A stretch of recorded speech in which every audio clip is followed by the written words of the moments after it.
Hello everyone, welcome to our study channel examyatra.com। In this video हम modern history के topic civil uprising in India पे quiz cover करेंगे। आज इसका part 2 cover करेंगे। इस क्विज के सभी क्वेश्चन जो है वो वेरियस ऑफिशियल एग्जाम पेपर से लिए गए हैं फ्रॉम 1993 टू 2023, जिससे कि इस पर्टिकुलर टॉपिक पे आपके पास वैरायटी ऑफ क्वेश्चंस होते हैं और इसके ऑल एस्पेक्ट्स कवर्ड हो जाते हैं।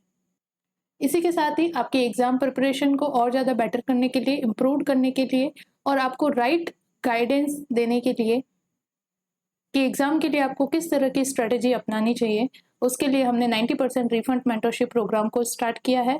इस मेंटरशिप प्रोग्राम की ऑल डिटेल आपको इन दिए गए व्हाट्सएप नंबर पे मिल जाएगी। Seats are limited over here, so hurry up and avail the course.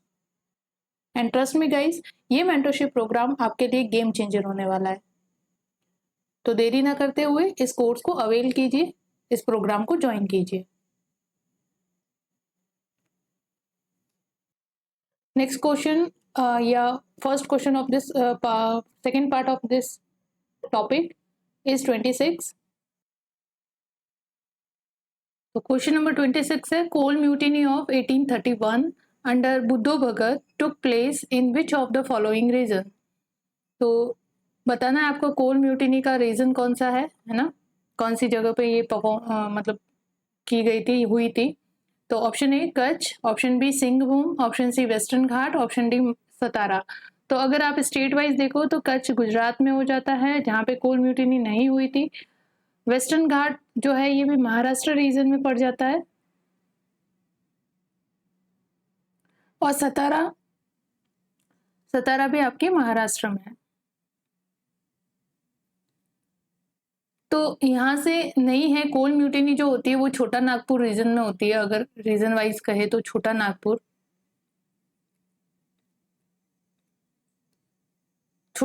जो एरिया है वो उड़ीसा, झारखंड और इसको लगते हुए जो छोटा नागपुर का पठार है, तो वो झारखंड, उड़ीसा और बिहार, रांची ये एरिया कवर करता है। तो यहाँ पे अगर हम देखें तो एक ही जगह यहाँ पे इस छोटा नागपुर रीजन से मिलती है, उस तरफ से मिलती है, वो है सिंहभूम, बीरभूम, हजारीबाग, ये सारे जो जगह है ये छोटा नागपुर रीजन के अंदर आते हैं। तो Kol mutiny took place Singhbhum, at Singhbhum. Kol जो है वो भी ट्राइब होती है। अगर आपको इंडिया की ट्राइब के बारे में अच्छे से डीपर नॉलेज चाहिए एक एक करके, तो आप एक प्रोग्राम आता है यहाँ पे यूट्यूब पे अवेलेबल है, मैं भी भारत करके, मैं भी भारत, उस पर आप देख सकते हो। एक एक ट्राइब को बहुत अच्छे से यहाँ पे उनकी लाइफस्टाइल को डिस्क्राइब किया गया है वीडियो के थ्रू, और आप इससे और अपना नॉलेज को इम्प्रूव कर सकते हो रिगार्डिंग द इंडियन ट्राइब। तो राइट आंसर इज सिंहभूम है, बीरभूम है, हजारीबाग, ये आ जाए तो आपको तो छोटा नागपुर की जगह से कोल म्यूटिनी है, खोंड म्यूटिनी है, पहाड़िया है, ठीक है, मंकड़िया है, नाइकड़ा है, ये सब उस तरफ की ट्राइब है। तो आप अगर एक बार ये मैं भी भारत अच्छे से देख लोगे सीरीज वाइज, तो आपको अच्छे से जब ट्राइब पता है, ट्राइब का रीजन पता है, तो इस टाइप के क्वेश्चन जो है अगर आपको नहीं भी आता है कि भाई ईयर वाइज आपने नहीं भी पढ़ा है, तो भी आप आसानी से कर सकते हो अगर रीजन पूछा जाता है तो, ठीक है। तो नेक्स्ट क्वेश्चन लेते हैं। Next question number 27, who was the leader of Bhumij revolt. ठीक है, भूमिज ये भी जो पर्टिकुलर एरिया के अंदर रहने वाले ट्राइब्समैन है जिनको भूमिज कहा जाता है। हिस्टोरियन जो है इनको छुआर रिबेलियन के नाम से भी लिखते हैं इसको, मतलब भूमिज रिवोल्ट को छुआर रिबेलियन के नाम से भी इसको डिस्क्राइब करते हैं। तो ये पूछा है कि इसके अंदर लीडर कौन था भूमिज रिवोल्ट का। तो अगर इसका अब रीजन देख ले तो रीजन वाइज ये छोटा नागपुर रीजन, अगेन छोटा नागपुर, और पर्टिकुलर अगर जगह कहे तो Midnapore district, Midnapore district of Jharkhand.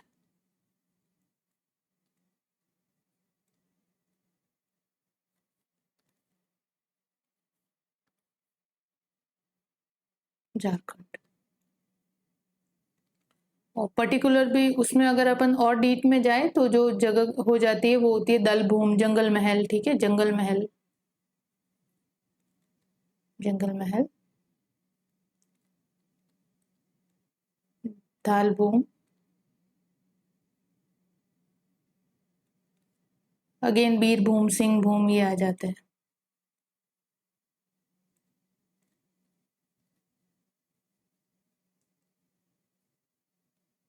लेकिन मेन जो है जंगल महल और दालभूम वाला एरिया था। और ये भूमिज रिवोल्ट जो होता है, वहाँ के जमींदार होते हैं मिदनापुर डिस्ट्रिक्ट, मतलब छोटा नागपुर रीजन के जंगल महल के गंगा नारायण सिंह, ठीक है, गंगा नारायण सिंह जो थे, या गंगा नारायण कह दो, उनकी लीडरशिप में ये भूमिज रिवोल्ट होता है। और इसको ब्रिटिश लोग कहते हैं गंगा नारायण का हंगामा, ठीक है, गंगा नारायण हंगामा। टाइम पीरियड जो है इसका वही 1832 से 33 के बीच का टाइम पीरियड है। और इसके भी होने के रीजन वही है, ब्रिटिश पॉलिसी, ब्रिटिश पॉलिसी जो इनका कल्चर सप्रेशन करती है, इनकी जो टेरिटरी है उनके अंदर इन्फिल्ट्रेशन करती है, ब्रिटिश पॉलिसी। चाहे वो land revenue system, land regarding हो जाए, कल्चरल,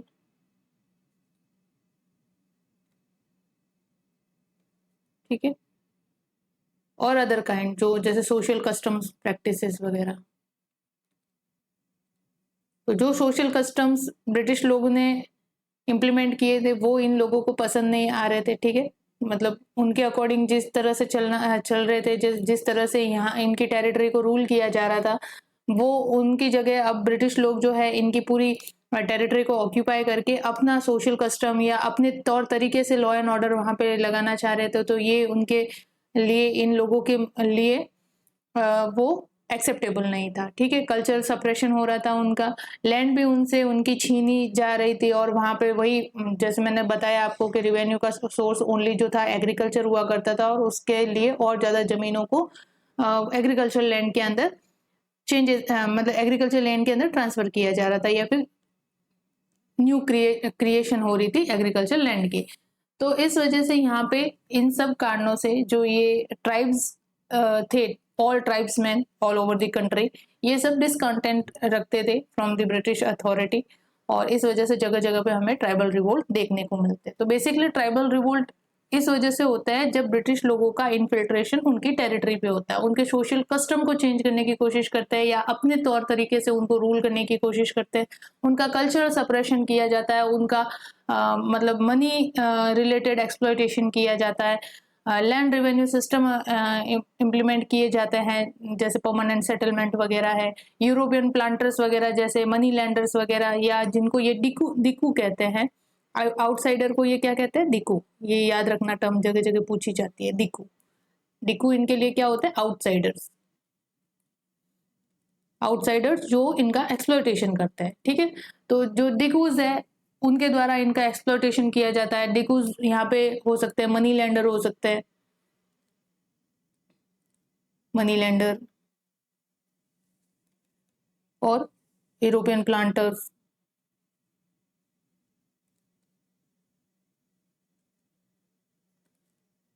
जमींदार, and other British officials.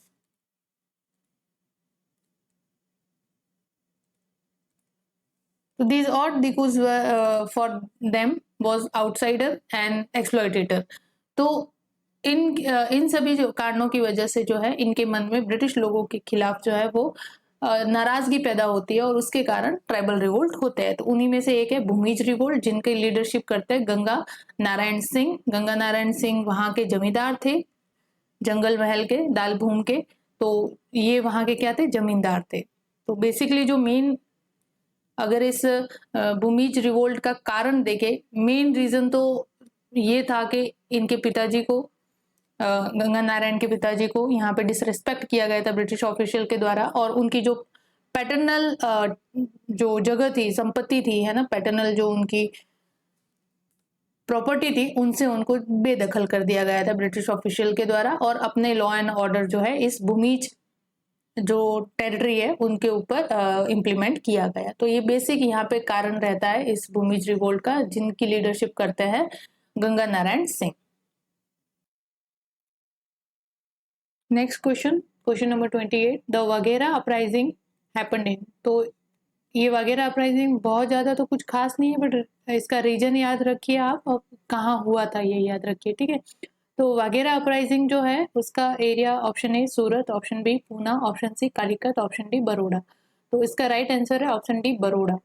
Baroda के अंदर ये वाघेरा अपराइजिंग होती है। बेसिकली क्या होता है कि वहाँ के जो जो वाघेरा चीफ्स थे, वाघेरा कम्युनिटी के, Waghera chiefs of Okha Mandal, Waghera chiefs of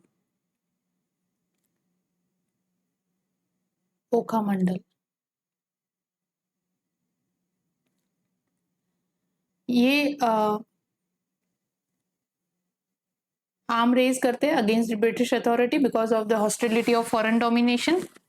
और इसी के साथ ही बिकॉज ब्रिटिश गवर्नमेंट जो थी उन्होंने जो बड़ौदा गायकवाड़ ऑफ बड़ौदा है, क्योंकि बड़ौदा के अंदर गायकवाड़ फैमिली थी, रॉयल फैमिली, उनके मतलब फोर्ट को फोर्टिफाइड कर दिया था for certain attacks and all.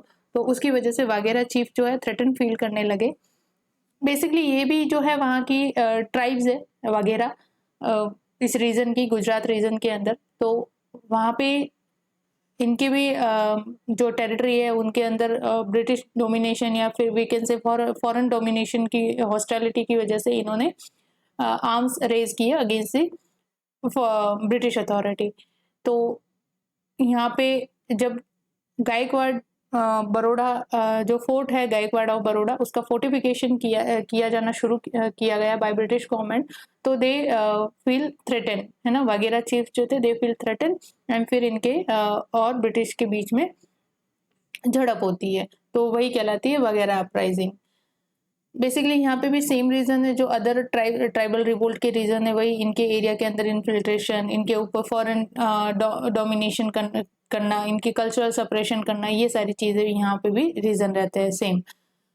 तो ये अपराइजिंग होती है अराउंड 1818 और 20 के बीच की, 1818 एंड 20 के बीच की, ठीक है। इसका रीजन आप याद रखो कहाँ पे, बड़ौदा के अंदर, गुजरात में बड़ौदा।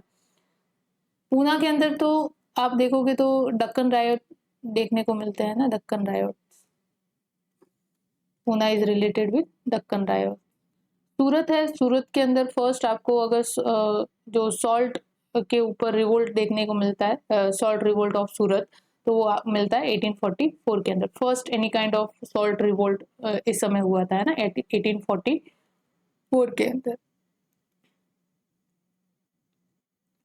क्यों हुआ था? वही सॉल्ट के ऊपर जो ड्यूटीज अप्लाई की जाती थी वो 50 पैसे से बढ़ा के 1 रुपीज कर दी गई थी। कितनी कर दी गई? 1 रुपीज।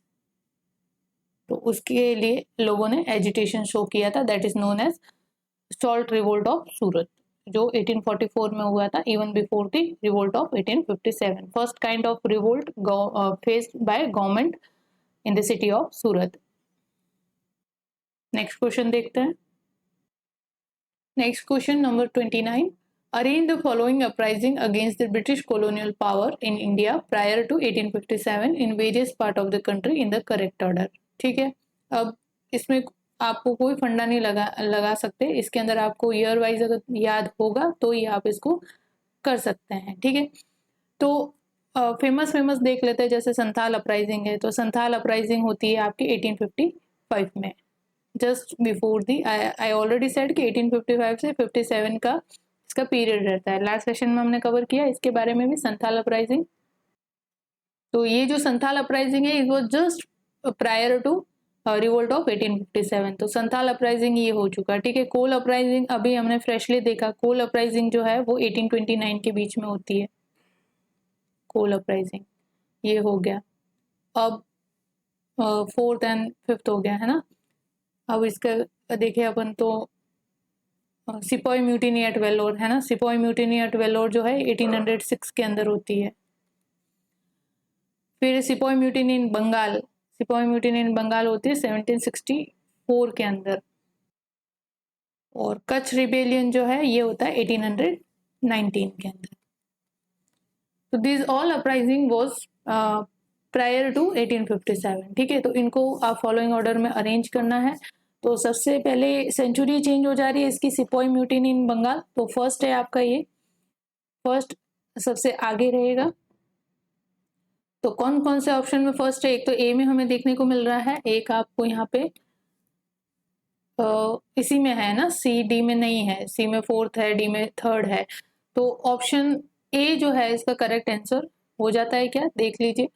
फर्स्ट के अंदर 1764 के अंदर ये हो जाता है। देन थर्ड नंबर आ रहा है 1806 वाला, राइट है यहाँ पे, ये थर्ड सेकेंड नंबर पे आ जा रहा है। देन थर्ड पे है आपके ये वाला आ जाएगा थर्ड पे, है ना, फर्स्ट सेकेंड थर्ड एंड फिर आपका आता है fourth and then fifth, last में आता है संथाल अपराइजिंग। तो ये रहा फोर्थ लास्ट में है, फर्स्ट पे थर्ड है। Option A will be correct answer of this question.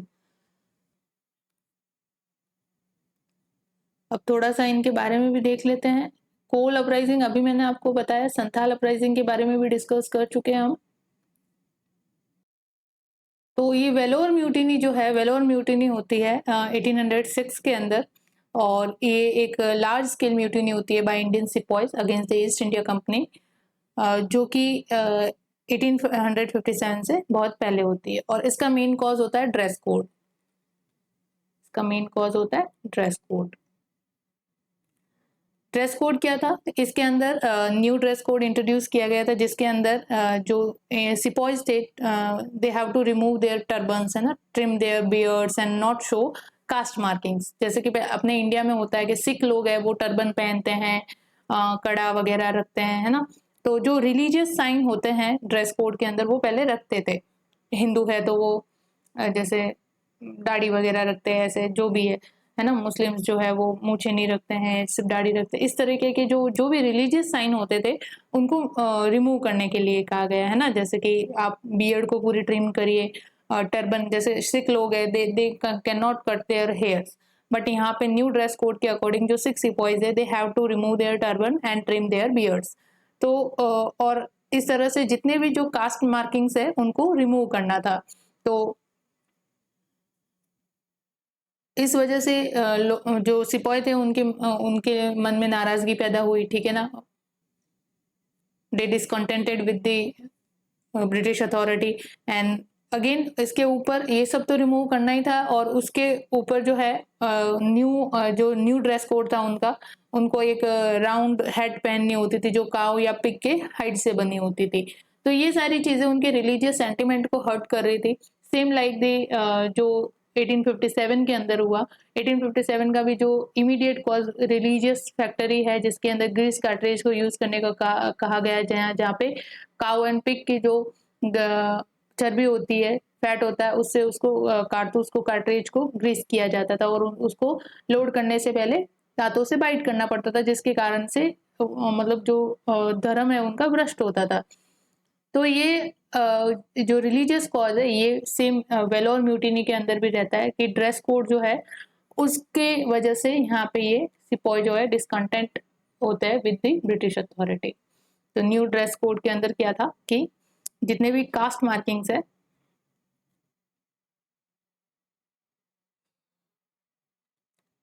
Like turban, beard, इनको क्या करना था, रिमूव करना था, ठीक है। और जो ये सिपाही म्यूटिनी है इन बंगाल, ये बैटल ऑफ बक्सर के टाइम की है।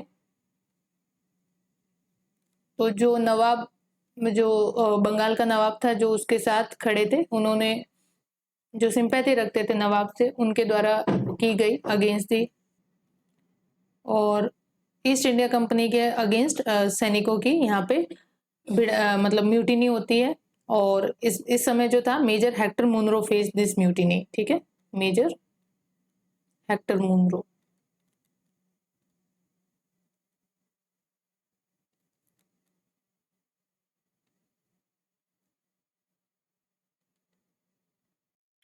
तो थोड़ा सा कच्छ रिबेलियन के बारे में भी देख लेते हैं।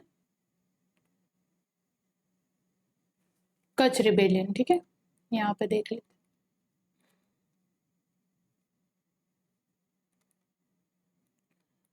कच्छ रिबेलियन जो है, कच्छ रिबेलियन होता है अराउंड 1816 टू आपके लगा लो 1832 के बीच में, ठीक है। क्या यहाँ पे कारण रहता है? एक्चुअली कच्छ के अंदर जो है बेसिकली पावर स्ट्रगल चल रहा था, पावर स्ट्रगल चल रहा था,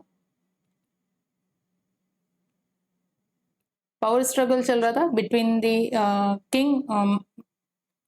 किंग महाराव भारमल, महाराव भारमल प्लस मतलब वर्सेस अदर 12 chieftains। इस तरह से पावर स्ट्रगल चल रहा था, तो किंग की हेल्प की ब्रिटिश लोगों ने, ठीक है। किंग और किंग जो था भारमल और ब्रिटिश लोगों के बीच में ट्रीटी साइन होती है, और इस ट्रीटी के जरिए जो कच्छ का थ्रोन है वो किसको सौंप दिया जाता है? भारमल को सौंप दिया जाता है, ठीक है। कब होता है? 1816 में। लेकिन because of the Bharmal's attitude and all they display है ना, डिपोज्ड भारमल, एंड उसके जो एल्डर सन था उसको वहां पे गद्दी पे, सॉरी इन्फेंट सन था उसको यहाँ गद्दी पे बिठा दिया। भारमल को और उसके एटीट्यूड की वजह से टुवर्ड्स द ब्रिटिश हटा दिया गया, और इस वजह से यहाँ पे ब्रिटिश लोगों के अगेंस्ट यहाँ पे डिसकंटेंट या रिसेंटमेंट जो है वो शुरू होता है, ठीक है। तो ये होता है 1819 में। 1819 में क्या कर दिया गया? किंग को डिथ्रोन कर दिया गया, और उसकी जगह किसको बिठा दिया गया? उसके इन्फेंट सन को, और कंप्लीट जो एडमिनिस्ट्रेशन है कच्छ का वो ब्रिटिश ने अपने हाथों में ले लिया through the Regency council. Regency council का मतलब वहां पे ब्रिटिश रीजेंट अपॉइंट कर दिया जाता है, जो वहां के पॉलिटिकल अफेयर्स की लुक आफ्टर करता है, ठीक है। ऑल पॉलिटिकल मैटर्स की लुक आउट, पॉलिटिकल जो अफेयर्स थे उसके लुक आउट कौन करेगा? रीजेंट करेगा, ब्रिटिश रीजेंट करेगा, ठीक है। तो इन सब कारणों से जो ये एडमिनिस्ट्रेटिव इनोवेशन किया गया है ना ब्रिटिश लोगों की तरफ से, और यहाँ के राजा भारमल को जिस तरह से डिथ्रोन किया गया, इन सभी कारणों से रिसेंटमेंट राइज होता है amongst the Bharmal and his supporter, ठीक है। और इसी के साथ ही रीजेंसी काउंसिल यानी कि पूरे एडमिनिस्ट्रेशन को कंट्रोल कर लिया गया, और एक तो ये कॉज था, और दूसरा कॉज था हैवी लैंड असेसमेंट, यानी कि excessive land assessment we can say, ठीक है।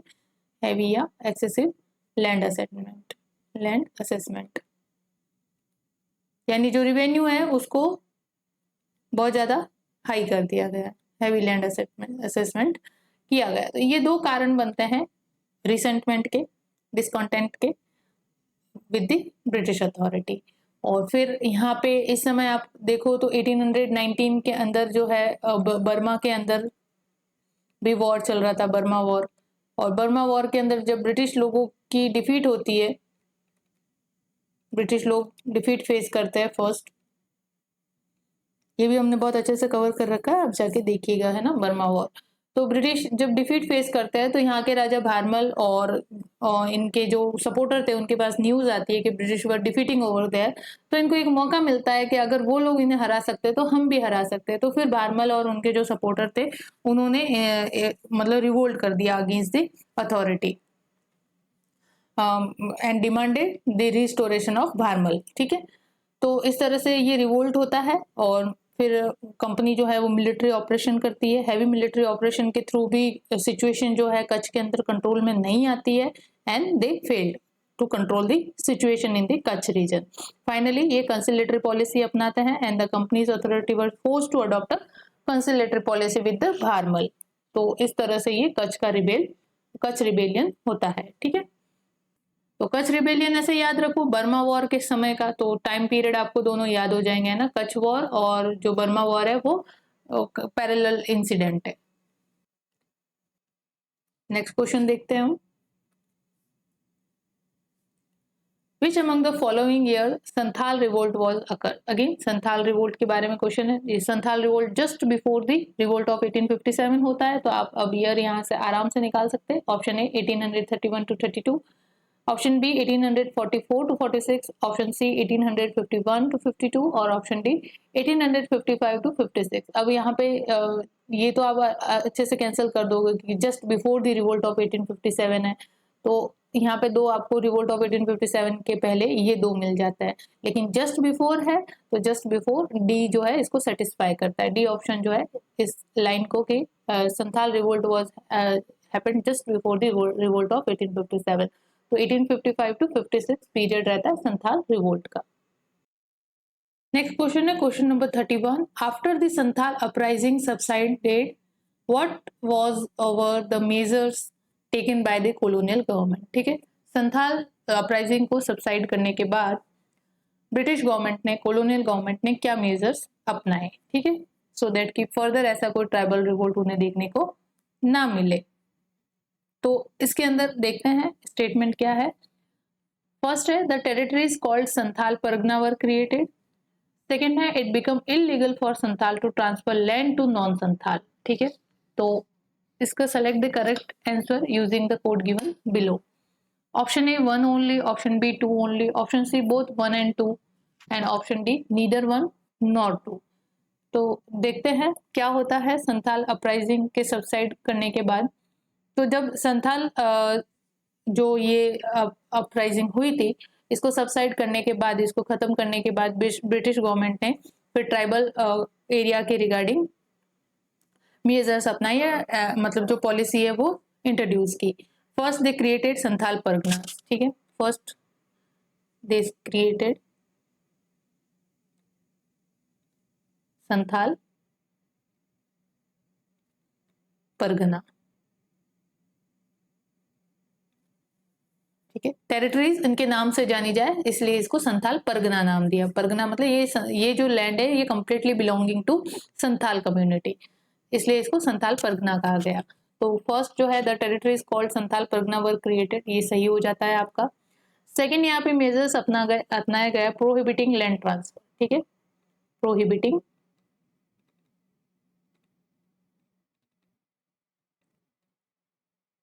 Land transfer.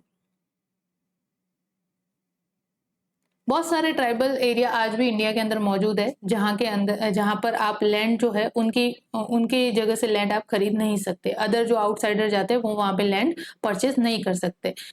जो पर्टिकुलर ट्राइब है वो पर्टिकुलर ट्राइब को ही अपनी लैंड को ट्रांसफर कर सकती है। ठीक है, जैसे हिमाचल वगैरह में भी आप देखो तो जो आउटसाइडर है they can not purchase land but they can lease land, है ना, फॉर सम पीरियड्स और for few years and all, but they cannot purchase land over there, lease पे ले सकते हैं।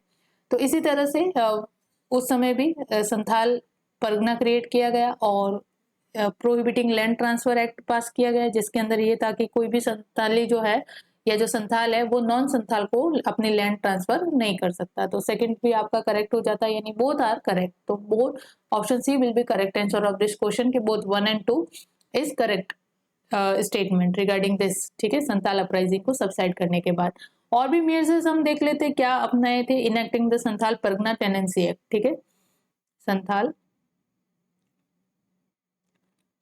परगना टेनेंसी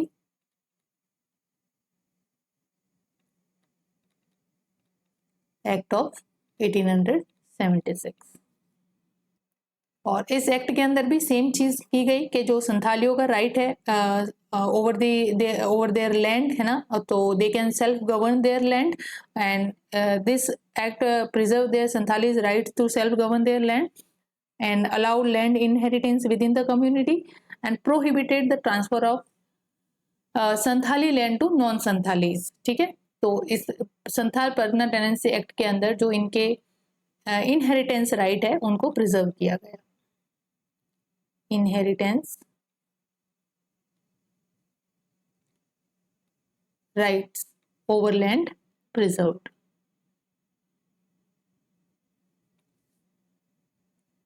जिससे कि आउटसाइडर्स का इनके एरिया के अंदर कोई भी इन्फिल्ट्रेशन ना हो किसी भी तरीके से। फोर्थ अगर हम देखें तो छोटा नागपुर टेनेंसी एक्ट भी पास किया गया। छोटा नागपुर टेनेंसी एक्ट 1908 में, ठीक है, बहुत। And this act was very crucial in preserving tribal land rights and cultural autonomy in India. तो this act preserve tribal land rights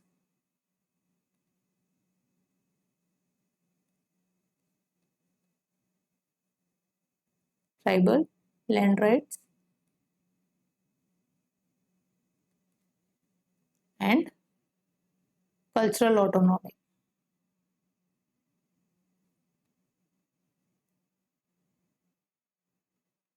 Okay. So these measures have been taken by the colonial government after the subsided Santhal uprising. Next question, question number 32, which of the above pair is not correctly match. ठीक है, rebellion and year दिया गया, आपको year and rebellion को match करते हुए correct answer निकालना है, यानी कि जो करेक्टली मैच नहीं है वो निकालना है। तो ऑप्शन ए संथाल रिबेलियन होता है 1855 में, अभी हमने देखा कि just before the revolt of 1857 होता है, तो ये तो करेक्ट है। कोल अपराइजिंग हमने देखा 1831 से 32 का पीरियड रहता है, ये भी राइट है। खासी जो रिवोल्ट होता है, ठीक है, खासी कम्युनिटी के द्वारा, तो खासी रिवोल्ट जो है 1829 में होता है, जब ब्रिटिश अथॉरिटी उस तरफ नॉर्थ ईस्ट को कनेक्ट करने के लिए रोड कंस्ट्रक्शन कर रही होती है, रोड कंस्ट्रक्शन। अब रोड कंस्ट्रक्शन करने के लिए उनको लेबर की जरूरत थी, तो लेबर को यूरोप से तो लाएंगे नहीं, लेबर यहीं से रिक्रूट करेंगे। तो जो खासी कम्युनिटी के लोग यहाँ पे रहते थे, खासी हिल पे, खासी हिल की तरफ रोड कंस्ट्रक्शन हो रहा था, तो खासी हिल पे जो खासी कम्युनिटी के लोग रह रहे थे, ट्राइबल है, गारो खासी जयंतिया है ना, ये दो पहाड़ियां है, गारो खासी और जयंतिया। तो यहाँ पे अलग अलग कम्युनिटी, ट्राइबल कम्युनिटी बिलोंग करती है, तो खासी हिल पे खासी कम्युनिटी बिलोंग करती है और गारो हिल पे गारो, ठीक है। तो इस तरह से नॉर्थ ईस्ट के अंदर तो खासी हिल की तरफ रोड कंस्ट्रक्शन हो रहा था एंड खासी पीपल्स जो है इनको फोर्स किया जा रहा था to work under the construction, और इस कारण से खासी लोग जो है वो इनसे नाराज होते हैं ब्रिटिश लोगों से, क्योंकि इनको फोर्स लेबर करवाया जा रहा है फॉर द रोड कंस्ट्रक्शन। और ये खासी रिवोल्ट डेमोन्स्ट्रेट करता है the indigenous people's resistance to colonial rule and their desire to preserve their way of life and autonomy, ठीक है। तो ये खासी रिवोल्ट 1829 और 33 के बीच का पीरियड आप गिन लो, तब होता है। इसका अगर लीडर कहे आप, तो जो लीडर थे वो थे टेरोट सिंह, टिरोट सिंह या ऐसा कुछ, टेरोट टिरोट टिरोट जो भी प्रोनाउंस कर दो, टिरोट सिंह, ठीक है। टिरोट सिंह ने इस रिवोल्ट को लीड किया था। तो रोड कंस्ट्रक्शन का मामला था, इनको फोर्स लेबर करवाया जा रहा था खासी हिल की तरफ जाने के लिए, ब्रिटिश गवर्नमेंट जो है वो लोड। और ऐसा भी क्वेश्चन आता है कि first tribe who conflicted with the British, है ना, या फिर ब्रिटिश लोगों ने सबसे पहले किस जनजाति को फेस किया था, या कौन सी जनजाति जो है वो ब्रिटिश लोगों को सबसे पहले कनेक्शन बैठा उनका, है ना। तो सबसे पहली जनजाति खासी थी after the controlling establish control over the Bengal, ठीक है। तो सबसे पहले जो कम्युनिटी है खासी, वो इनके कांटेक्ट में आती है after controlling the establish the control over the Bengal region. Khasi community first contacted या came into the contact with British, ठीक है। ऑप्शन डी देख लेते हैं इसका। अब खासी ये भी सही हो गया, तो अब बचा कौन, डी। डी क्या है, अहोम जो है, अहोम रिवोल्ट 1815 में होता है, ये रॉन्ग है, ठीक है। अहोम रिवोल्ट, जो अहोम रिवोल्ट होता है वो होता है 1828 में, ठीक है। 1828 में होता है, ये किस लिए होता है कि जब एंग्लो बर्मी वॉर चल रहा था, तो यहाँ पे बर्मा के तरफ जाने के लिए जो रास्ता था वो असम से जाता था। असम यानी उस समय अहोम साम्राज्य कहलाता था। अहोम जो है मोनार्की वहां पे रूल करती थी। तो असम बर्मा की तरफ जाने के लिए असम को पास करना या अहोम साम्राज्य को पास करना होता था। उसकी वजह से यहाँ के जो राजा थे उनकी सहमति लेनी पड़ती थी। तो यादोन यानदाबो की ट्रीटी होती है 1826 में। यानदाबो ट्रीटी है ना 1826 में, जिसके थ्रू ये इनको पास दिया गया था कि ठीक है आप असम को यूज कर सकते हो एज ए मिलिट्री बेस जब तक कि आप बर्मा के ऊपर जो भी है आपका सोल्यूशन नहीं निकल जाता है। और ब्रिटिश लोगों ने यानदाबो की ट्रीटी में ये प्रॉमिस भी किया था कि after the war ended with Burma we will leave the Assam. ठीक है, लेकिन फिर भी रिवोल्ट ये रिवोल्ट इस वजह से होता है यहाँ पे कि बर्मा का वॉर वगैरह सब हो गया, बर्मा के ऊपर अंग्रेजों की जीत भी हो गई, बर्मीज वॉर जब एंड भी हो गया, उसके बाद भी ब्रिटिश लोग जो है वो असम को छोड़ने के लिए जाने के लिए तैयार ही नहीं थे। ठीक है, they continuing the occupying the Assam region. ठीक है, तो British had promised to leave after the Anglo Burmese war but instead attempt to incorporate the homes territory into their dominion. ठीक है, वो अपने अहोम को भी अब उनके अहोम साम्राज्य के भी ऊपर उनकी जो बुरी नजर है वो होने लगी कि इसको भी अपने ब्रिटिश डोमिनियन के अंदर मिला ले, सो दैट कि बर्मा के साथ हमारा पूरा कंट्रोल हो जाएगा, हमें बार बार अहोम के जो राजा है उनकी परमिशन नहीं लेनी पड़ेगी। तो यानदाबो ट्रीटी को ओवर रूल करते हुए ब्रिटिश अथॉरिटी जो है वो अपना ऑक्यूपेशन है जो है या जो असम है उसको ऑक्यूपाई करना कंटिन्यू रखती है। इस वजह से वहां के प्रिंस होते हैं गोमधर कंवर। प्रिंस होते हैं कौन? गोमधर कंवर।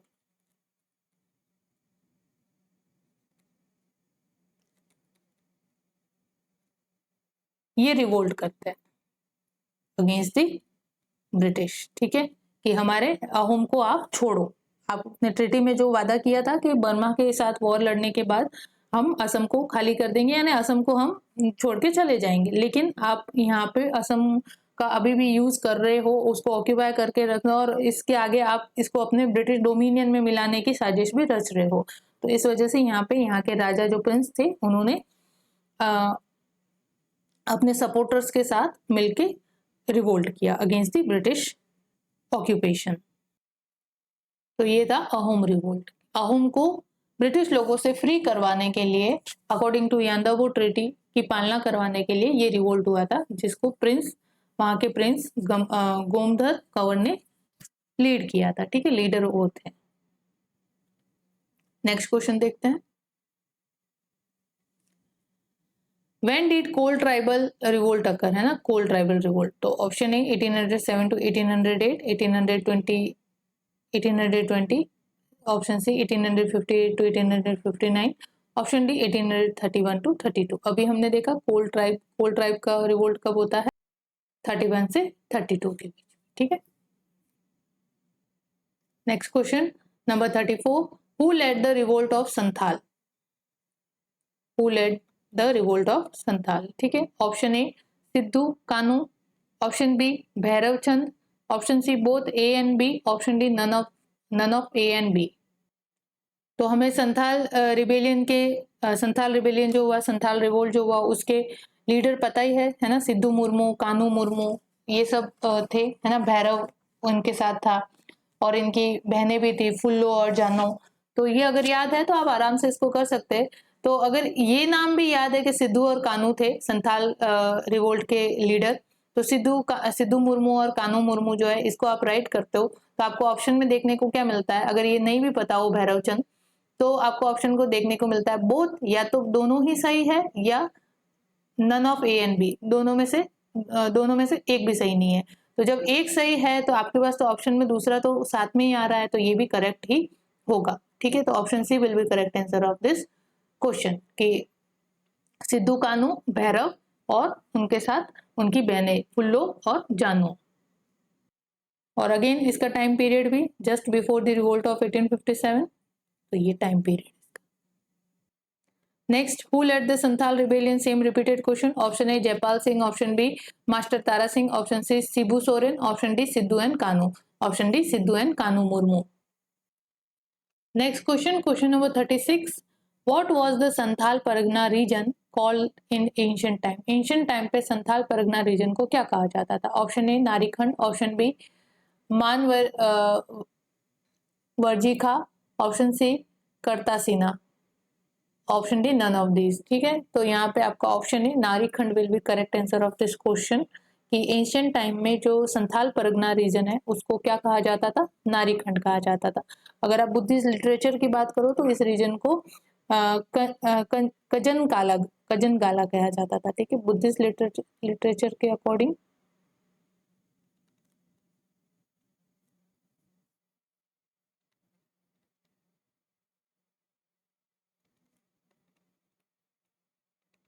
कजन गाला, ठीक है,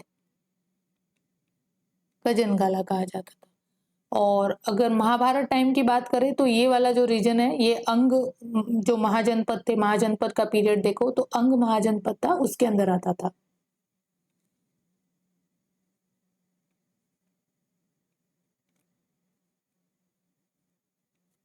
ठीक है, और अभी हमने देखा 1855 के बाद से तो संथाल परगना को अलग से ही डिस्ट्रिक्ट बना दिया गया है ना। तो एंशिएंट टाइम पे संथाल परगना को क्या कहा जाता था? नारीखंड।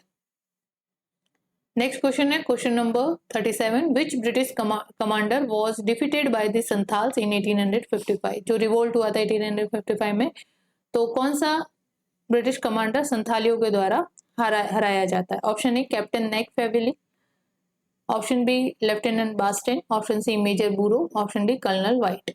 तो इसका सीधा सा आंसर है option B lieutenant Basten, defeated by the Santhal in 1855। ठीक है, याद रखना। Next question, question number 38, which one of following uprising occurred in Maharashtra? Maharashtra region के अंदर कौन सा अपराइजिंग होता है? Option A Bhil uprising, option B coal uprising, option C Rampa uprising, option D Santhal uprising. Santhal uprising देखो तो आप छोटा नागपुर रीजन है, सिंहभूम बीरभूम है ना, छोटा नागपुर रीजन, छोटा नागपुर रीजन। और कोल भी अभी हमने देखा, कोल भी वहीं का छोटा नागपुर रीजन। तो ये सब उड़ीसा झारखंड वाला एरिया आ जाता है। रंपा रिबेलियन की बात करें तो रंपा रिबेलियन जो होता है वो गोदावरी एजेंसी में होता है, यानी कि साउथ इंडिया में होता है।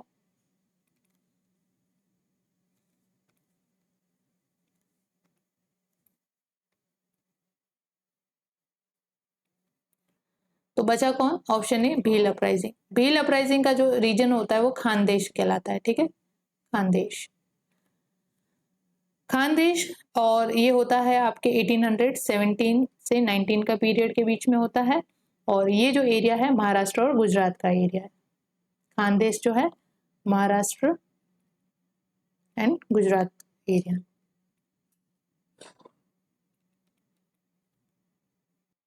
तो सेम यहाँ पे भी सेम रीजन रहता है कि जो आउटसाइडर थे वो इनकी टेरिटरी के अंदर इन्फिल्ट्रेट कर रहे थे, and they don't like this thing because they are freedom living tribes, so that's why they revolted against the British rule.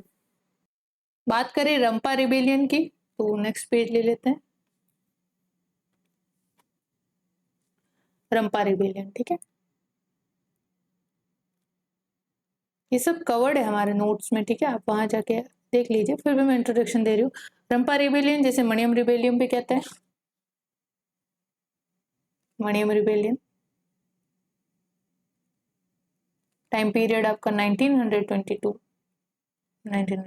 Modern India की बात है। ठीक है, यानी कि ये आपके 20वीं सेंचुरी के अंदर होता है। लीडर इसके बात करें, लीडर है अल्लूरी सीताराम राजू, अल्लूरी सीताराम राजू।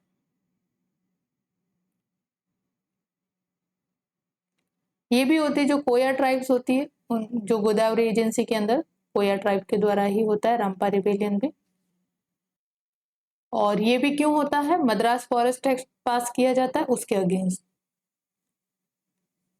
Madras forest act. तो ये फॉरेस्ट एक्ट जगह जगह उस समय पास हो रहे थे जहाँ की फॉरेस्ट के ऊपर जो है ब्रिटिश लोग अपना कंट्रोल इस्टेब्लिश करना चाहते थे, और जो ये ट्राइब्स अपने यहाँ पे जो स्मॉल लाइवलीहुड के लिए डिपेंड होते थे फॉरेस्ट एसेंशियल पे, यानी फॉरेस्ट प्रोडक्ट के ऊपर, उनसे उनको बैन किया जा रहा था। जो स्मॉल फॉरेस्ट एग्रीकल्चर प्रैक्टिसेस होती थी, है ना, जिनसे कि इनकी डेली लाइफ जो है वो सर्वाइव करते थे, वो इनसे छीनी जा रही और इनको फोर्स लेबर करवाया जा रहा था to collect the minor forest produce, ठीक है। And British also bans on tribal agriculture practices. So these all things create severe distress among the tribal community.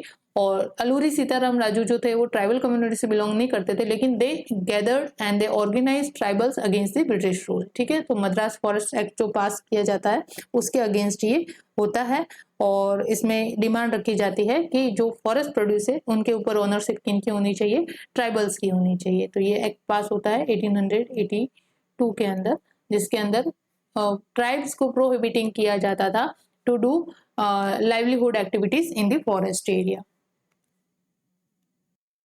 Next है ट्राइब रिलेटेड है, उनके एरिया को, उनके स्टेट वाइज ट्राइब्स को आपको match करवाना है, ठीक है। देखते हैं, match list 1 with list 2 and select the correct answer from the code given below. तो लिस्ट 1 में आपके ट्राइब्स है और लिस्ट 2 में है आपका स्टेट, उनको करेक्टली मैच करवाना है। तो देखो आप भील जो है, आप पहले ले लेते हैं हम भील। भील जो है बेसिकली महाराष्ट्र और गुजरात रीजन में पाए जाते हैं और राजस्थान में, है ना। तो जो ये भील और मीणा और गरासिया, ये 3 जो ट्राइब्स है ये आपको बेसिकली राजस्थान और जो गुजरात का ये बॉर्डर एरिया वगैरह है यहाँ पे ज्यादा करके मिलेगी, ठीक है। तो भील जो है ये हो जाता है हमारा राजस्थान। तो बी के साथ हमारा क्या आ जाता है, 4th, A, B, C and D। तो ये आ जाता है हमारा 4, ठीक है। अब देखो एक ये हो गया, फिर हमें पता है कि संथाली अभी हमें पड़ा छोटा नागपुर रीजन, यानी कि छोटा नागपुर रीजन का कौन सा एरिया, उड़ीसा झारखंड का ये बॉर्डर एरिया है ना, बिहार का जो साउथ ये एरिया है। तो संथाल का क्या कर देंगे हम, झारखंडी ऑप्शन में है, बिकॉज तमिलनाडु नहीं है, अंडमान निकोबार नहीं है, राजस्थान से भील हो गए, तो झारखंड से कौन हो जाएंगे, संथाल। तो ए के साथ हो जाता है 3rd ऑप्शन। देखो ऐसा जिसके अंदर 3rd फर्स्ट आ रहा है, 3rd फर्स्ट नंबर पे बी में है और किस में है, वेट अ सेकेंड, सिर्फ बी में है। तो ऐसे तो फट से हमारा आंसर आ जाता है विदाउट वेस्टिंग टाइम कि आगे और मैच करने की जरूरत नहीं है, ये हमें मिल जाता है। लेकिन अगर एक से ज्यादा हो जाए तो फिर हमें लगाने पड़ेंगे। फिर भी देख लेते हैं, जारवाज जो है अंडमान निकोबार की ट्राइब है, ठीक है। अंडमान निकोबार की जारवाज ट्राइब, जारवा वहां मिलता है, जारवा है, सेंटलीज है और ओंगी ट्राइब है ना, शोम्फेन है, निकोबारीज है, ग्रेट अंडमानीज है और जिसमें सबसे खतरनाक जो है वो सेंटिनलीज है। ये ट्राइब अब तक भी ह्यूमन कांटेक्ट में नहीं आई है, ठीक है। बहुत रेयर किसी ने कांटेक्ट करने की कोशिश की होगी लेकिन वो भी सक्सेसफुल नहीं रहे। तो जारवाज है, ओंगी है, ये कुछ फेमस ट्राइब है of the Andaman and Nicobar island की। फिर बचा कौन हमारा, टोडा। टोडा जो है सी आपका कौन हो जाएगा इसके साथ, वेट जारवाज कहाँ है, अंडमान निकोबार, यानी डी का सेकंड आ रहा है, इसमें आ रहा है ना डी का सेकंड, हाँ। तो सी का कौन बचता है आपके, फर्स्ट, सी का फर्स्ट यानी तमिलनाडु। टोडा कहाँ का है, तमिलनाडु की ट्राइब है। आप मैं भी भारत करके, जो अगेन मैं कह रही हूँ, मैं भी भारत करके पूरा एपिसोड की सीरीज है, प्रोग्राम है यूट्यूब चैनल पे, ये देखिएगा। आपके इंडिया की ट्राइब्स के रिलेटेड जितने भी क्वेश्चंस हैं ना वो बहुत इजीली हो जाएंगे after watching all the episodes, ठीक है। आपको बहुत अच्छे से डिटेलिंग के साथ इन ट्राइब्स की लाइफस्टाइल और कौन ट्राइब कहाँ से बिलोंग करती है, सब डिटेल वहाँ पे आपको मिल जाएगी, उनके कल्चरल थिंग्स वगैरह सब मिल जाएगा। नेक्स्ट क्वेश्चन जो आरएस में पूछा गया है, who launch the Lasodia movement for social reform amongst the Bhils of Mewar, Bagar and near by reason, ठीक है। तो बेसिकली भीलों के लिए ये मूवमेंट चलाया गया था, भीलों के लिए जो सोशल इनजस्टिस इनके साथ होता था उसके अगेंस्ट और इनको एम्पावर्ड करने के लिए ये मूवमेंट चलाया गया था। तो किसने लॉन्च किया था ये मूवमेंट, ऑप्शन ए माओजी ने, ऑप्शन बी गोविंद गिरी ने, ऑप्शन सी सूरमल दास ने, या ऑप्शन डी मोतीलाल तेजावत ने। तो इसका राइट आंसर है सूरमल दास, ठीक है। सूरमल दास जी ने लसोडिया मूवमेंट चलाया था भील्स कम्युनिटी के एम्पावरमेंट के लिए, जो सोशल इनजस्टिस और इनके साथ होता था, जो इकोनॉमिक कंडीशन इनकी पुअर थी उसको इम्प्रूव करने के लिए ये मूवमेंट चलाया गया था। याद रखिएगा, बहुत ही प्यारा क्वेश्चन है, Lasodia movement launch by Surmal Das to empower Bhil community in Rajasthan. Next question देखते हैं 41, मुंडास रोज रिवोल्ट इन, ठीक है, मुंडास यहाँ पे बेसिकली बिरसा मुंडा के लीडरशिप के अंदर जो रिवोल्ट हुआ था उसकी बात की जा रही है। तो option A 1885, option B 1888, option C 1819, option D 1895। तो इसका करेक्ट आंसर है ऑप्शन सी 1819। बिरसा मुंडा के द्वारा रिवोल्ट किया गया, जिसको मुंडा रिवोल्ट या बिरसा मुंडा रिवोल्ट कहते हैं, जो 1819 में होता है। Also known as father of world या धरती अब्बा। क्या है धरती अब्बा? ये सेल्फ प्रोक्लेम्ड है, ठीक है। बिरसा मुंडा called himself Dharti Aba and we can say father of world, father of world, ठीक है। अब यही रीजन, आप रीजन देख लो एरिया वाइज, रीजन वही छोटा नागपुर रीजन,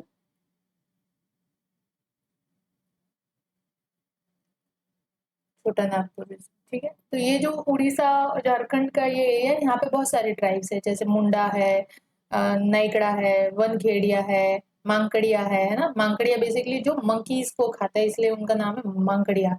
और खोंड है, ये सारी जनजाति जो है वो इस बेल्ट से बिलोंग करती है। तो बिरसा मुंडा रीजन है छोटा नागपुर, और region cause of this revolt वही outsider dikus infiltration in their territory, जो इनके सोशल कस्टम्स एंड जो इनके ट्राइबल कस्टम्स थे उनके अंदर हस्तक्षेप करते थे, है ना, ब्रिटिश लैंड पॉलिसी, ठीक है। और मनी लैंडर वगैरह इनका इन्फिल्ट्रेशन इन देयर लैंड, और जो लैंड पॉलिसी जो इनके बेसिकली जो इनका ट्रेडिशनल लैंड सिस्टम था, ब्रिटिश ने उनको डिस्टर्ब किया था। इनका एक ट्रेडिशनल लैंड सिस्टम होता था जिनको ये पूंड कट्टी कहते थे, पूंड पूंड कट्टी, यानी ये एक जॉइंट टेन्योरशिप होती थी।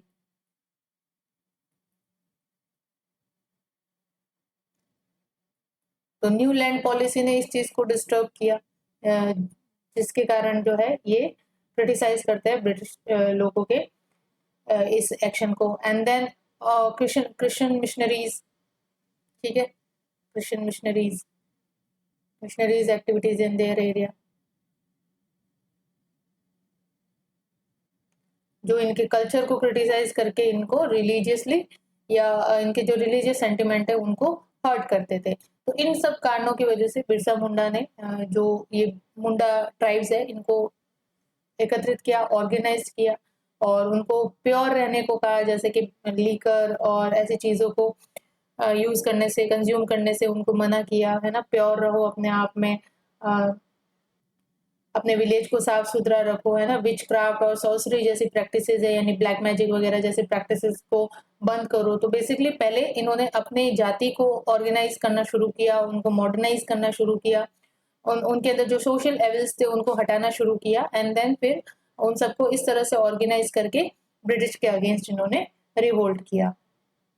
और इसी रिवोल्ट के बाद जो है ब्रिटिश लोगों ने छोटा नागपुर टेनेंसी एक्ट, अभी हमने देखा जब हमने संथाल वाला पढ़ा, तो छोटा नागपुर टेनेंसी एक्ट जो है वो इसी रिवोल्ट के बाद उन्हें पास करना पड़ा था, छोटा Nagpur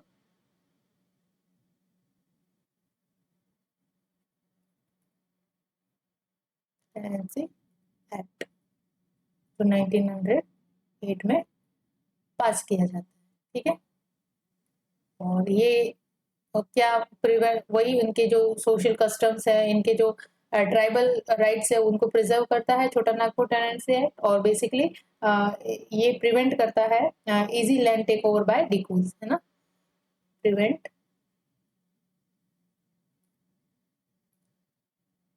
easy land take over, land take over by dikus. Dikus ये आउटसाइडर को कहते हैं, ठीक है, डिकूज, ये टर्म याद रखना, डिकूज। और बिरसा मुंडा की डेथ के बाद इनके जो एनिवर्सरी है उसको गौरव दिवस के, जनजातीय गौरव दिवस के रूप में मनाया जाता है, ठीक है। इस एनिवर्सरी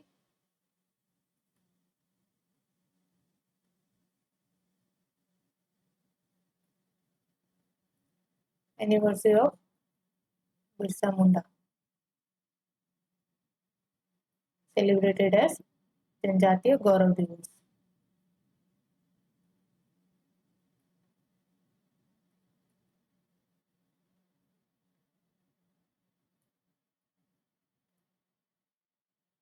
जो पड़ती है 15 नवंबर।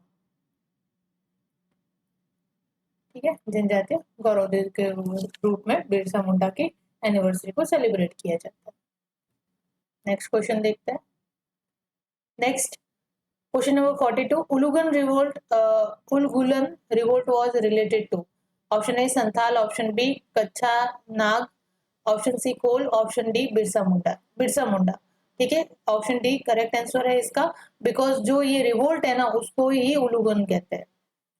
आंदोलन, रिवोल्ट, मूवमेंट, उनको क्या कहता है? ये उलुगुलन। ठीक है, तो बिरसा मुंडा कॉल्स मुंडास फॉर उलुगुलन यानी रिवोल्ट, कोई अलग से नाम नहीं है। उलुगुलन का मतलब ही होता है रिवोल्ट, तो ये रिलेटेड है बिरसा मुंडा से। Next question number 43, with the reference to the history of India, Ulgulan और the great tumult is the description of which of the following events? ठीक है, अभी हमने देखा option A the revolt of 1857 से, option B the Mopila rebellion of 1921, Mopla या मेपिला या कुछ भी कह दो, मोपला रिबेलियन है। Option C the indigo revolt of 1859 and 60, option D Birsa Munda's revolt of 1899-1900, option D Birsa Munda's revolt को ही उलुगुलन या ग्रेट टुमुल्ट कहते हैं।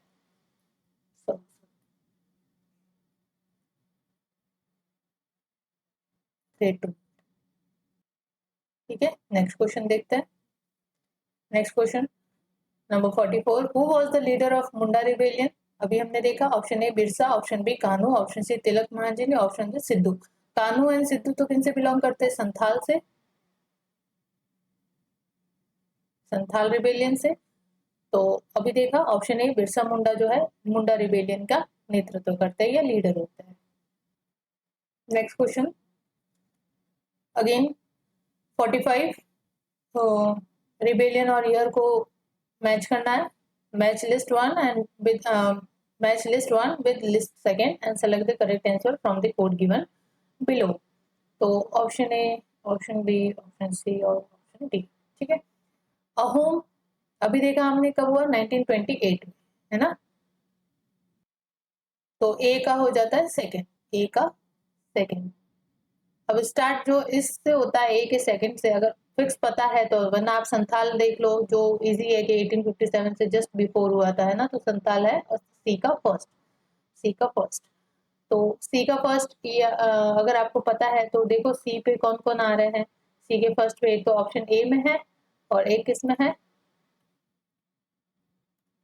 सी का फर्स्ट, सी यहाँ पे सी है ना, तो सी के फर्स्ट में सिर्फ एक ही है, तो इससे आपका आंसर यहीं पे करेक्ट हो जाता है ना। एक ही आपको पता है तो हो जाता है, लेकिन कभी कभी ऐसा नहीं भी होता, कभी दो लगाने के बाद भी नहीं पता चलता, तो फिर भी हम देख लेते हैं कि क्या आंसर इसका करेक्ट होने वाला है। वैसे तो हमारा ऑप्शन ए करेक्ट होने वाला है, बिकॉज सी का फर्स्ट मिल चुका है कोड हमें, सी नंबर पे फर्स्ट होने वाला है और ए का सेकंड हो ही रहा है। यहाँ पे देखो ए का सेकंड भी मिल रहा है हमें, है ना, A B C and D. तो ए का फर्स्ट हमें मिल चुका और बी का कोल अपराइजिंग हमने देखा 31 से 32 के बीच में होता है, तो बी का आपका हो जाएगा फोर्थ यहाँ पे। और मोपला रिबेलियन जो होता है वो होता है 1921 में, डी का थर्ड, डी का third. Option A is correct answer of this question. Next question, which tribal leader known as Dharti Aba और फादर ऑफ वर्ल्ड? अभी बताया मैंने आपको, option A Zeria Bhagat, option B Kanu Sanyal, option C Roop Nayak या option D Birsa Munda. Option D Birsa Munda, वो खुद को धरती अब्बा या फादर ऑफ वर्ल्ड समझते थे, तो वो सेल्फ प्रोक्लेम्ड करते थे कि आई एम धरती अब्बा। ठीक है, बिरसा मुंडा नोन एज धरती अब्बा या father of world. Next question number 47, Birsa Munda was in favour of option A Jharkhand, option B Uttaranchal, option C Chhattisgarh, option D none of this. क्या होगा इसका आंसर? बिरसा मुंडा किसके फेवर में थे? क्या बिरसा मुंडा झारखंड के फेवर में थे, उत्तरांचल या छत्तीसगढ़ के फेवर में थे? Option D none of this. Birsa Munda state के फेवर में नहीं थे, बिरसा मुंडा थे मॉडर्न एजुकेशन के फेवर में, ट्रेडिशनल वेज जो थे, जैसे कि जो सोशल लेवल्स थे उनके अगेंस्ट उनको रिमूव करना उसके फेवर में थे। सोशल जो सॉरी ट्राइबल सोसाइटी है उसके रिफॉर्म के लिए वो फेवर में थे, और जो लैंड राइट्स है उनको सिक्योर करने के फेवर में थे, है ना, जो मुंडा ट्राइब्स वगैरह थे, और सेटिंग अप अ मुंडा राज उसके फेवर में थे। ठीक है, किन किन चीजों के फेवर में थे? मॉडर्न एजुकेशन, मॉडर्न एजुकेशन क्यों? देखो ये खुद भी जब 13 इयर्स के थे ना, तो ये क्रिश्चियन मिशनरीज स्कूल में पढ़े थे, मिशनरीज से पढ़े हुए थे, इस वजह से उनको पता था कि मॉडर्न एजुकेशन का क्या रोल, मॉडर्न एजुकेशन क्या रोल प्ले करती है एक सोसाइटी के एम्पावरमेंट के लिए। इस वजह से बिरसा मुंडा जो है वो सोशल प्रैक्टिसेस को बंद, जो सोशल एविल्स है या जो ऐसे ट्रेडिशनल कस्टम्स थे जिनके कारण जो पूरी कम्युनिटी है उनका डिग्रेडेशन हो रहा था, उन सभी चीज़ों को इन्होंने कंज्यूम करने से मना किया है। जैसे कि लीकर वगैरह है ना, लीकर पी के आप ज़्यादा से ज़्यादा क्या कर सकते हो, अपने हेल्थ को भी नुकसान पहुंचाते हो और उसकी वजह से सोसाइटी पे भी नुकसान होता है, फैमिली वगैरह बिखर जाती है, ब्रेक हो जाती है। तो बिरसा मुंडा ने सोशल लेवल्स को इरेडिकेट किया फ्रॉम देयर सोसाइटी, सोसाइटी का मॉडर्नाइजेशन करने का और उसके अंदर रिफॉर्म करने की कोशिश की। ठीक है, और जो ट्रेडिशनल प्रैक्टिसेस है, जो एविल प्रैक्टिसेस है, उनको बैन करने की यहाँ पे कोशिश की, जैसे कि ब्लैक मैजिक को परफॉर्म करना या अंधविश्वास को फॉलो करना, ये सारी चीजें। तो मॉडर्न एजुकेशन, और मॉडर्न एजुकेशन के साथ साथ उन्होंने ट्रेडिशनल वे को फॉलो भी करना है, यानी कि जो मॉडर्न एजुकेशन रखनी है लेकिन अपना जो लाइफस्टाइल है वो कैसा रखना है, जो ट्राइब्स का होता है, जो अपने कल्चर को प्रिजर्व करना है, यानी कल्चरल प्रिजर्वेशन। ऐसा नहीं कि मॉडर्न एजुकेशन लेने के बाद आप बिल्कुल एकदम मॉडर्नाइज हो जाए, एंग्लिसाइज हो जाए, नहीं, कल्चरल प्रिजर्वेशन भी जरूरी है। वर्ल्ड को अंडरस्टैंड करने के लिए मॉडर्न एजुकेशन जरूरी है, लेकिन उसके साथ आपका कल्चरल प्रिजर्वेशन, कल्चरल प्राइड भी होना जरूरी है। ठीक है, then working on land, we can say लोगों को ये उद्देश्य दिया कि आप अपनी जमीनों को जोतो, एग्रीकल्चर करो और लीकर जैसी चीजें कंज्यूम करना बंद करो। ठीक है, stop social level practices.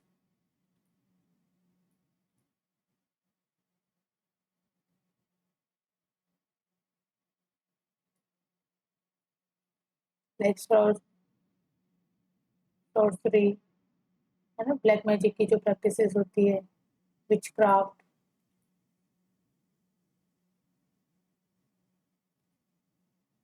Consumption of liquor,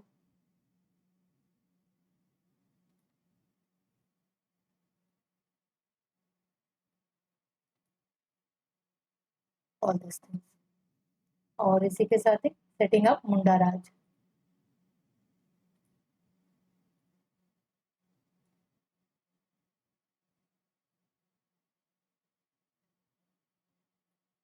यानी drive out missionaries and British authority, money lenders, all this dikus, है ना, जो हिंदू लैंडलॉर्ड्स वगैरह थे, उनको अपनी जमीन से ड्राइव आउट करो और अपना जो मुंडा राज है उसको स्टेब्लिश करो।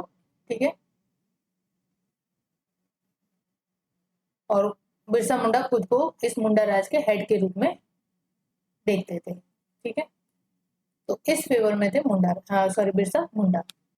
Next question repeated, question number 48, who was the leader of Munda revolt? Option A Sidhu, B Birsa, C Kanu, option D Tilak Manjhi.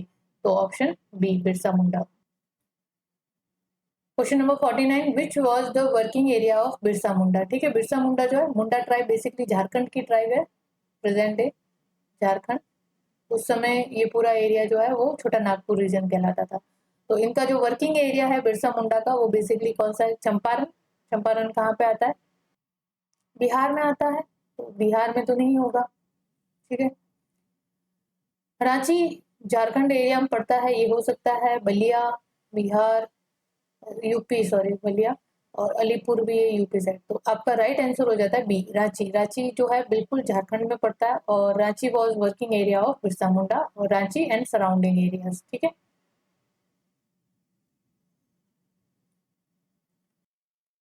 Next question and last question of this session, number 50, in which territory did tribal rebels against the British, है ना, कौन से area में, कौन से territory पे tribals ने British के अगेंस्ट रिबेल किया?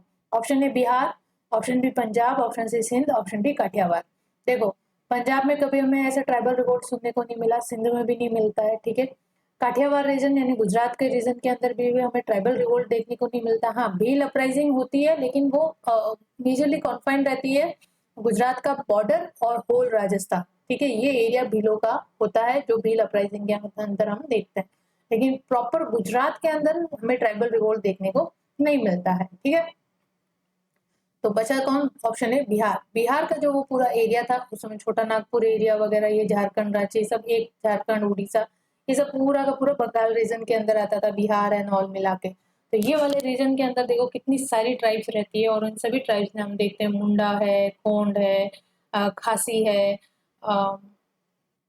संथाल है, ये सारी कितनी सारी ट्राइब्स हमें रिवोल्ट के रूप में हम देखते हैं। तो मेजर जो इसका जो मेन आंसर है वो ऑप्शन है बिहार। बिहार की जो टेरिटरी है वहां पे ट्राइबल्स ने अगेंस्ट रिबेल किया अगेंस्ट द ब्रिटिश।